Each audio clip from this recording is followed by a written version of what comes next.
सीखिए, दीनदार बनिए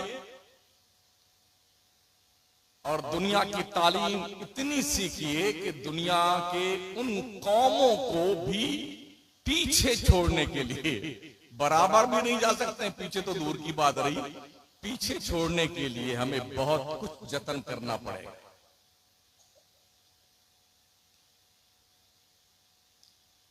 हमारे बच्चे स्कूल कॉलेज पहुंच जाते हैं तो मुसलमान होना ही भूल जाते हैं, इसलिए कि हमारे पास कोई स्कूल है ही नहीं ढंग का, कोई कॉलेज हमारे पास नहीं है।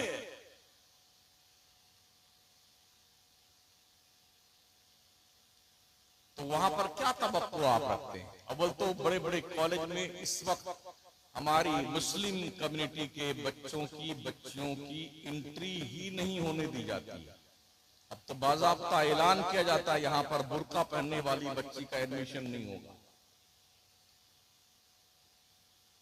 बाज़ाब्ता ऐलान होता है मुस्लिम कौम के बच्चों को जो है यहां पर एडमिशन नहीं मिलेगा। अब ये भी ऐलान होने लगा है कि इस अस्पताल में मुसलमानों का इलाज नहीं होगा। हम भी इसी मुल्क में रहते हैं, पढ़ते रहते हैं मीडिया पर जो कुछ आता है। ये सब कुछ यूं ही नहीं है। हमने गुज़िश्ता 70-75 साल आजादी के बाद से लेके अब तक हमारी कोई कोशिश ऐसी नहीं हुई जिसमें हम अपनी कौम के बच्चों पर तालीम के एंगल से मेहनत कर रहे हैं।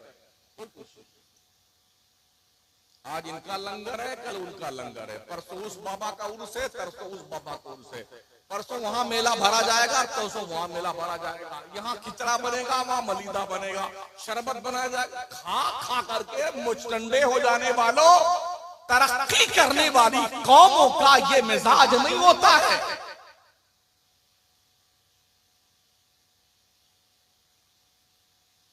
उतलुबुल इल्म वलो बिस्सीन, इल्म तलाश करो चाहे तुम्हें चीन तक जाना पड़े।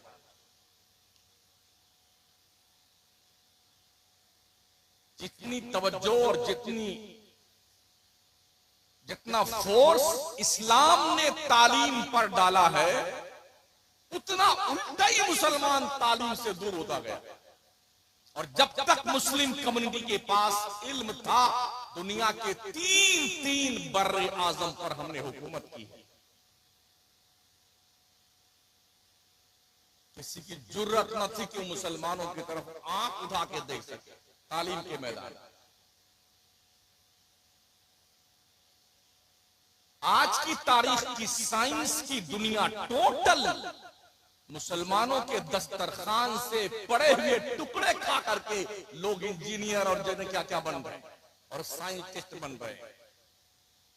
कभी हमारे मुसलमान भी साइंस ना थे, लेकिन वो पढ़ते थे, हम पढ़ते नहीं। हम भी इमाम हैं, हमने देखा है 70 साल हो गया बुढ़ा नमाज पढ़ रहा है, उसे सजदा करना नहीं आता, सजदा करना नहीं आता। और अफसोस कश्मीर से लेकर कन्याकुमारी तक हम रोज कहीं ना कहीं रहते हैं, तकरीबन 65 से 75 तक मस्जिदों के इमामों को हमने बहुत कम पढ़ा लिखा पाया। क्या बताएंगे आप? जब आपके ही यहां नमूना मौजूद है, साल में 4-5 इमाम बदले जाते हैं, तो पूरे हिंदुस्तान का देख लीजिए।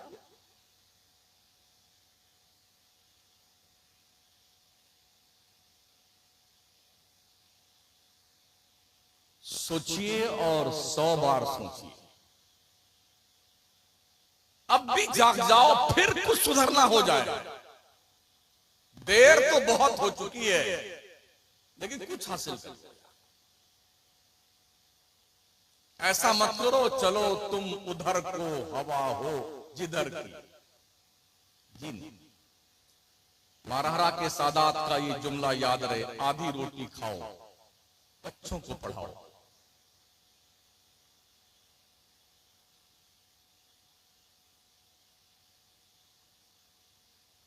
कुछ तो भैंस रहा है, देखा शायद यहाँ नदी बह रही है आपके आस पास में, तो बताओ और क्या काम है? नदी में नहाएंगे, मछली पकाएंगे, गाय भैंस चराएंगे। हालांकि हुकूमतें भी आज मेहनत कर रही हैं। ये स्लोगन लिखे जाते हैं दीवारों पर, अंगूठा टेक रहे ना एक, गाय भैंस चराएंगे फिर भी पढ़ने जाएंगे, सास बहू एक साथ पढ़ेगी महिला अनपढ़ नहीं रहेगी। ये स्लोगन लिखे जाते हैं। हम ना जी, हम तो कुछ नहीं करेंगे, हम तो उर्स बनाएंगे, गागर लेके जाएंगे, बल्लम अल्लम लेके जाएंगे, झंडे उठाएंगे, ताजिया बनाएंगे, खिचड़े बनाएंगे, खूब मस्त होके खाएंगे। ये काम हमारी सुन्नियत के प्लेटफॉर्म से हो रहा है। अल्लाह फरमाता है, या अय्युहल्लज़ीना आमनू, ए ईमान वालो, जब तुम्हें नमाज के लिए सदा दी जाए तो अपने सारे काम छोड़ छाड़ के अल्लाह की तरफ भाग कर, अल्लाह की इबादत कर दौड़ो। या अय्युहन्नासु उबुदू रब्बकुमुल्लज़ी खलक़कुम वल्लज़ीना मिन क़ब्लिकुम लअल्लकुम तत्तक़ून। लोगों, तुम अपने उस रब की इबादत करो जिसने तुम्हें भी पैदा किया, तुम्हारे बाप दादाओं को पैदा किया, ताकि तुम परहेजगार बन जाओ। अल्लज़ी जअला लकुमुल अर्दा फिराशा, उस रब की इबादत करो जिस रब ने तुम्हारे लिए ये जमीन का फर्श बिछाया है। वस्समा बिना, इस रब ने तुम्हारे लिए आसमान की बाज़ाब्ता तौर पर एक शामियाना के तौर पर जलवागरी की है। व अंज़ला मिनस समाई मा, जिस रब ने तुम्हारे लिए आसमान से बारिश को बरसाया है। व अंज़ला मिनस समाई मा, जिस रब ने तुम्हारे लिए आसमान से बारिश उतारा है, और उस बारिश के जरिए से जमीन से उसने पौधे उगाए हैं, जैसे फल फ्रूट है, गेहूं है, धान है, चना है, वगैरह वगैरह। अल्लाह ना चाहे तुम्हारे खेत में एक पौधा नहीं उग सकता है। रब की कितनी बड़ी शान करीमी है कि हम उसकी एक नहीं सुनते हैं, फिर भी तीनों टाइम हमें खिला रहा है। ऐसा करीम कहीं देखा है? आप किसी क्या नौकरी कर रहे हो और उसका काम ना करें तो तनख्वाह देता है वो? एक ढेला नहीं देगा, धक्के मार के निकाल देगा आपको। लेकिन हमारे रब ने हमें अपनी इबादत के लिए पैदा किया। हाल ये है कि हम जुम्मा जुम्मा टिका रहे हैं सर, एक बार चला जाएंगे मस्जिद में जुम्मा पढ़ने, हाँ, उसके बाद फिर फुर्सत। खाते तीनों टाइम में अल्लाह की रोजी, नमाज हफ्ते में एक दिन पढ़ने जाएंगे। इतने ऐसे भी बदतमीज दिखाई पड़े मनहूस जो जुम्मा तक नहीं पढ़ते, जुम्मा भी नहीं पढ़ते। औरतों में नमाज ना पढ़ने वालों की मर्दों से ज्यादा कसरत है। जागरूकता हमारे यहां नहीं है, बेदारी नहीं है हमारे यहां।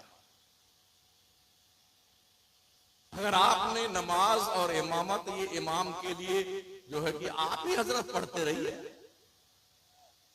कुछ इलाके में जाना हुआ जहां अजान तो हुई मगर नमाज नहीं हुई। इतने में हम पहुंचे मस्जिद के दरवाजे पर, तो मुअज्जिन साहब अजान दे करके एक पूरी अगरबत्ती का इतना मोटा पूरा सुलगा करके गेट में घुसेड़ के जा रहे थे। मैंने कहा भाई मुअज्जिन साहब अजान दे दी तो जमात नमाज हो गई? कहा नहीं, नमाज नहीं हुई। हमने क्या करते हैं आपका, मैं यहाँ पर अजान देता हूँ। तो क्या नमाज नहीं? कहा नमाज नहीं होती, हमारा काम है अजान देना, अगरबत्ती सुलगा के चले जाना।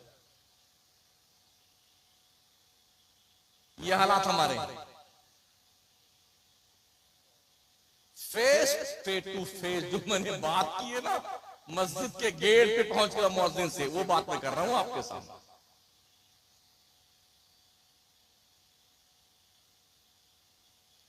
कहीं इमाम है तो वो इंतजार करता कोई एक बंदा तो आ जाए कि हम जमात कर लें। गांव पूरा मुसलमानों का, हाँ, इतना गोश्त खाएंगे कि टंकी फूट जाए खा खा करके, मगर नमाज नहीं पढ़ने आएंगे।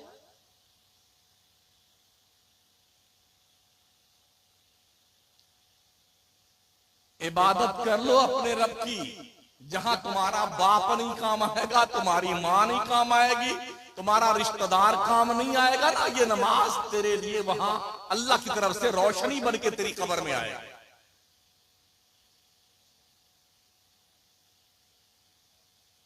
मरते ही आदमी का नाम बदलता है, इधर मरा नहीं, कोई नहीं पूछता कि ओ खान साहब मर गए, चौधरी साहब मर गए जी, प्रधान जी मर गए, कुछ नहीं।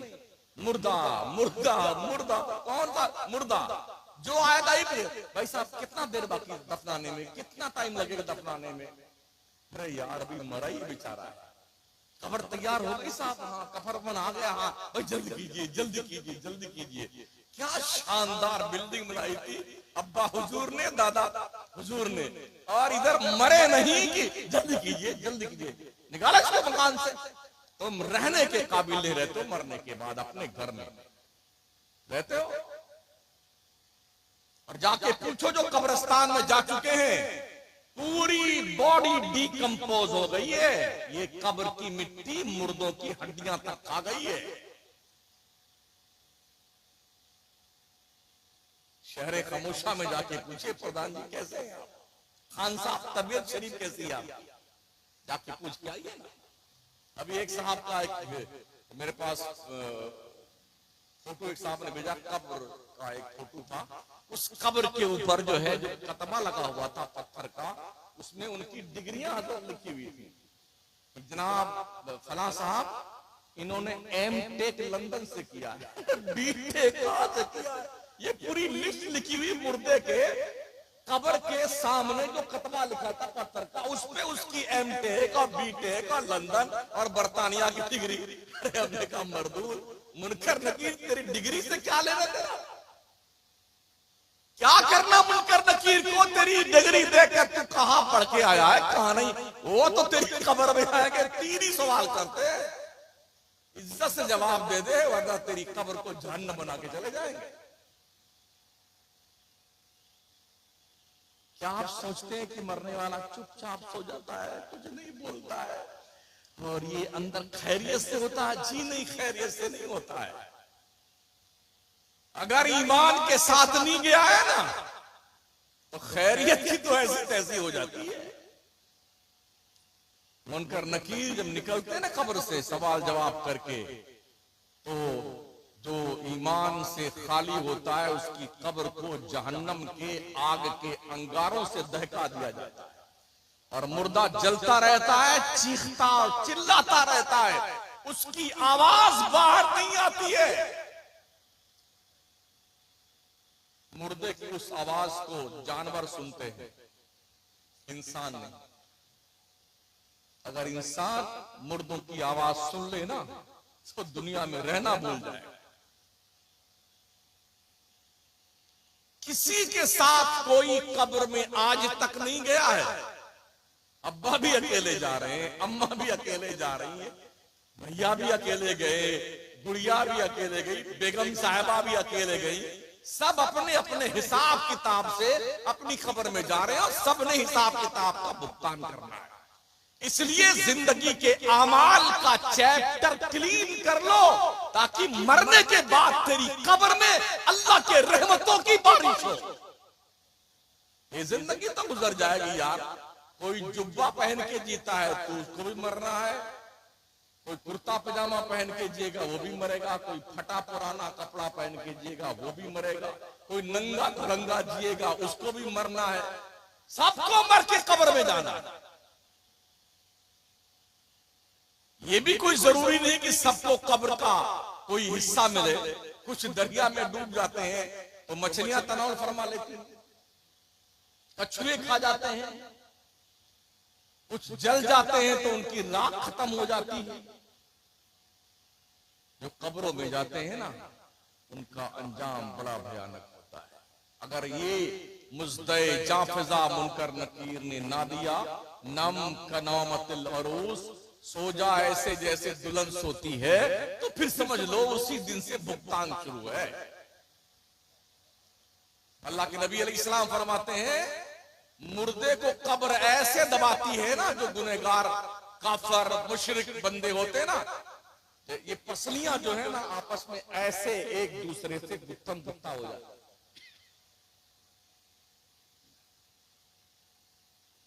कब्र के अंदर गधे के बराबर बिच्छू होते हैं, बिच्छू।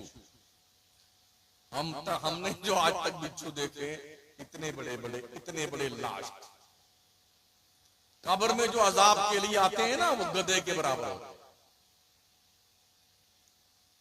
जो अज़दहे बेनमाजियों और गुनहगारों, कुफ्फार और मुशरिकीन पर मुसल्लत किए जाते हैं। हदीस शरीफ के अंदर आया है कि जब बिच्छू डंक मारता है तो 70 साल तक उसका जहर नहीं उतरता है। सांप जब उसको डसता है तो 70 गज जमीन में धंस जाता है मुर्दा, फिर वो नोच कर उसे वापस बाहर निकालता है। क्या हमें और आपको दिखता है सब कार्यक्रम? नहीं दिखता है।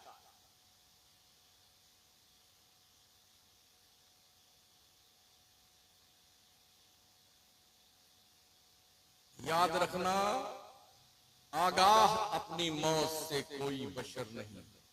सामान 100 बरस का है, पल की खबर नहीं। हजरत मलकुल मौत अचानक तशरीफ लाते हैं और पकड़ के ले जाते हैं। शायद पूरा खानदान इकट्ठा होता है, कोई कुछ नहीं बिगाड़ पाता उनका। दबोचा गला चल। हम है कि हमने होश के नाखून नहीं लेने। लतीफा सुनाओ, पूरी पब्लिक हंसती रहे, वाह वाह वाह वाह, जिंदाबाद मौलाना जिंदाबाद। इसलिए जलसे होते हैं। जन्नत की खुशखबरियां सुनाओ, चाहे कोई नमाज ना पढ़ो, हमारे पीर साहब हमको जन्नत में लेके जाएंगे। बहुत मारे जाओगे, कसम खुदा। तैयारी कर लो अपनी कब्र में जाने के लिए, और कुछ नेकियां करके अपनी कब्र में ले जाओ, ताकि अंधेरी कब्र में रोशनी का इंतजाम हो। कैसा लगता है अगर ये लाइट चली जाए, अभी बिल्कुल अंधेरा धूप हो जाए, तो वहशत होती कि नहीं होती? क्या ख्याल है आपका, जो कब्र में मनो मिट्टी के नीचे डाल दिया गया है, उससे कैसे नींद आती होगी अपनी कब्र में? उसको, मुर्दे को कब्र में जिंदा किया जाता है। जैसे हम यहां जिंदा बैठे हैं ना, मुनकर नकीर आके उसे जिंदा करते बिठाते हैं, जवाब दे।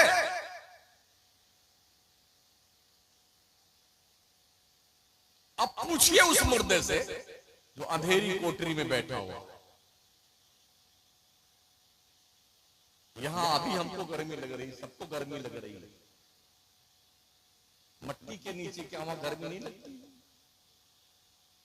बारिश का मौसम आ जाए, कब्रों में पानी भर जाता है, अब्बा हुजूर तैरते रहते हैं उसी में। कभी एहसास किया आपने? इस घर में जो आपने बनाया है ना, कोई गारंटी नहीं है कितने दिन, कितने घंटे, कितने मिनट, कितने सेकंड आप रहेंगे, कुछ गारंटी नहीं। मगर जब मरेंगे ना, जब तक दूसरा सूर नहीं फूंका जाएगा, तब तक मिट्टी के अंदर ही दफन रहेंगे आप। कभी कब्र खोदने वालों से पूछो, जब कब्र खोदते हैं ना, तो पहले मुर्दों की हड्डियां दिखाई पड़ती हैं। पैर की हड्डी, हाथ की हड्डी, खोपड़ी सब पड़ी होती है। तो उसको भी साइड में उसी में करके फिर दूसरे मुर्दे को उसी में टिका दिया जाता है। आराम फरमाइए इसी। जन्नत की तलाश, अल्लाह अकबर, बगैर मेहनत की आप पास होना चाहते हैं? किताब पढ़ेंगे नहीं, स्कूल जाएंगे नहीं, ट्यूशन करेंगे नहीं, हाँ, और जी बस इम्तिहान में बैठेंगे भी नहीं। दुनिया में रिश्वत चलती है। कॉपी चेक करने वाले को कुछ रिश्वत खिला दीजिए तो वो आपको पास कर देता। लेकिन ये मरने के बाद अगर आपने ये तवक्को की है कि मरने के बाद वहां भी कोई धप्पलबाजी चलने वाली है, तो ये आपका खप्त है। उधर कोई धप्पलबाजी नहीं चलेगी, ये ध्यान रखना।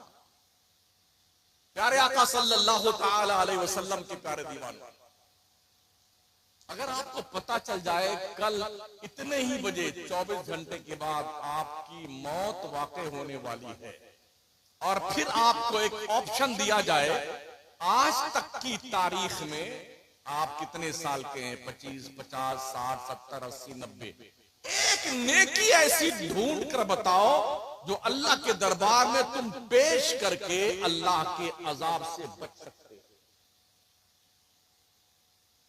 बता सकते, जिस पर आपका मुकम्मल कॉन्फिडेंस हो कि ये अल्लाह के दरबार में पेश करने के लायक। बताइए, अगर कोई नेकी है आपके पास तो। प्यारे आका सल्लल्लाहु ताला अलैहि वसल्लम के प्यारे दीवाने, अभी पढ़ लो नमाज, bank balance, fix deposit, life insurance, किसान विकास पत्र, ये जो कुछ भी आपका होता है ना, बिल्डिंग, ये कुछ आपका नहीं है, कुछ भी आपका नहीं है, धोखा है, धोखा। अल्लाह के नबी फरमाते हैं, जो बंदे ने खाया वो वेस्टेज माल बन गया, जो पहना वो पुराना हो गया, और जो अल्लाह के रास्ते में दिया वो तेरे काम आने वाला है। इसलिए नमाजें पढ़ लो, हलाल हराम की तमीज करके कमाओ। अब तो हम ये देख रहे हैं, रोजाना वीडियोज आती हैं, बेटी और दामाद ने मिलके अपने बाप को बेटी ने मार डाला दौलत के लिए, पोते ने दादा का कत्ल कर दिया, बेटे ने अम्मी को कैंची घुसा दिया पेट में और मार डाला पैसे के लिए। कहां बैठे मियां, आए दिन ये हालात हैं। और अभी तो एक मुहतरमा ने अपने शौहर के 15 टुकड़े करके ड्रम में डाले और सीमेंट से उनको प्लास्टर करके पैक कर दिया। क्या ख्याल है आपका? परसों की खबर मैंने पढ़ी, गोंडा जिला में एक बेगम ने अपने शौहर को धमकी दी, याद है? ड्रम में पैक कर देंगे। खीरी लखीमपुर जिला की एक औरत ने अपने शौहर को धमकी दी, शौहर पुलिस स्टेशन पहुंचा कंप्लेन है करके अपनी बीवी के खिलाफ। क्या है आपका इस दुनिया में जनाब, क्या है? किस पर भरोसा आपका है? तो कम से कम अपने रब के तो वफादार बंदे बन के रहो कि मरने के बाद तो चैन की नींद आए यार।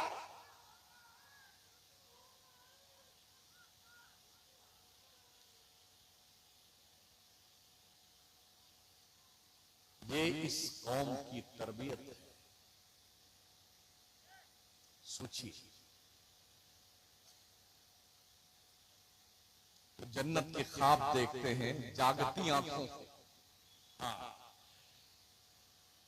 बड़ा तसव्वुर रखा है जन्नत का जी।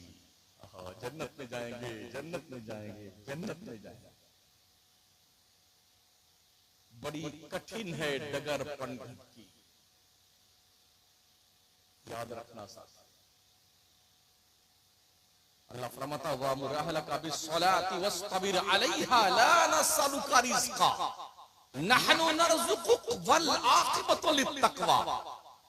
ओ लोगों, अपनी फैमिली को, अपने बीवी बच्चों को नमाज का हुक्म दिया करो, तुम खुद भी नमाज पढ़ते रहा करो। हमने तुम्हें रोजी कमाने के लिए नहीं पैदा किया, अल्लाह फरमाता। उठाइए ना कुरान, नहनु नरज़ुकुक, अल्लाह फरमाता रोजी हम तुम्हें देंगे, वल आक़िबतु लित्तक़वा, परहेजगार बन जाओ।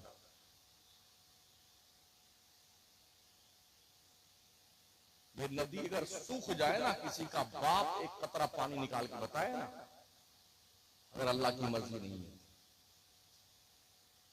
खेतों में पौधे लगा दीजिए, फिर किसान क्यों बैठ गए, अल्लाह बारिश कर दे, पैदा कर ले, तेरे बाप की हिम्मत है तो।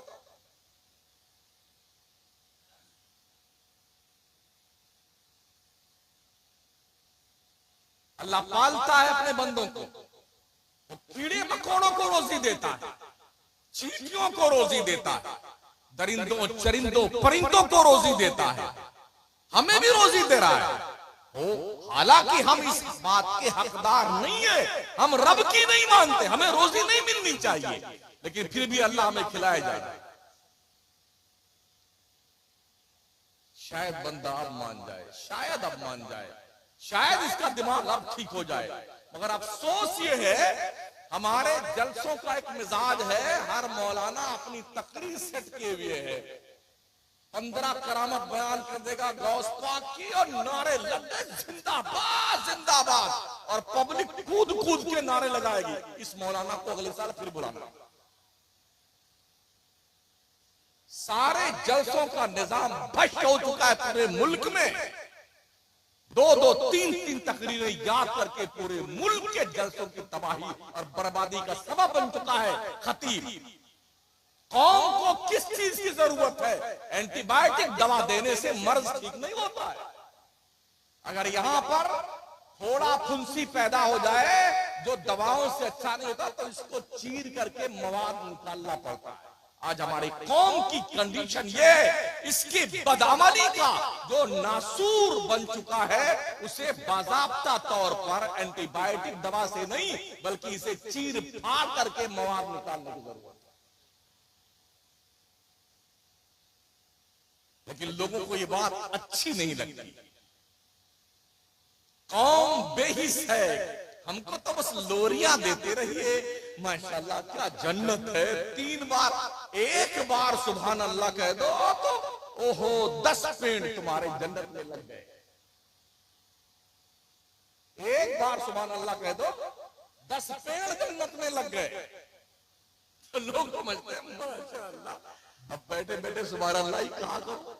अगर एक मर्तबा में 10 पेड़ लग गए तो 100 मर्तबा कह दीजिए तो पूरा जंगल उग जाएगा। हमारे नाम का जंगल जन्नत में लग जाएगा दरख्त। माशाअल्लाह, दरख्त लगाने के लिए पहले जमीन तो भाई साहब खरीदिए।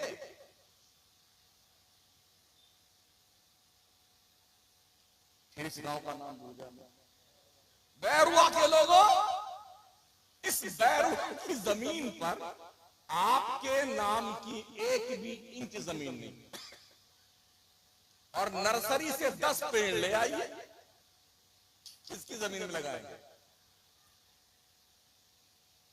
किसकी जमीन में लगाएंगे? पड़ोसी के, और धक्का मार के भगाएगा।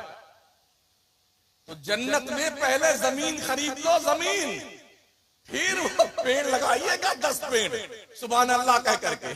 जमीन तो ली नहीं बेटे, और पेड़ लगाने बैठे हुए। क्या गौस पाक बेनमाजी थे?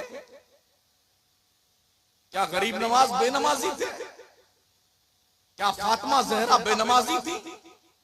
क्या करबला के इमाम हुसैन उनके साथी बेनमाजी थे? क्या आला हजरत सरकार बेनमाजी थे? क्या हुजूर मखदूम अशरफ जहांगीर समनानी बेनमाजी थे? महबूब इलाही बेनमाजी थे? तो किस बुनियाद पर आप बेनमाजी हैं?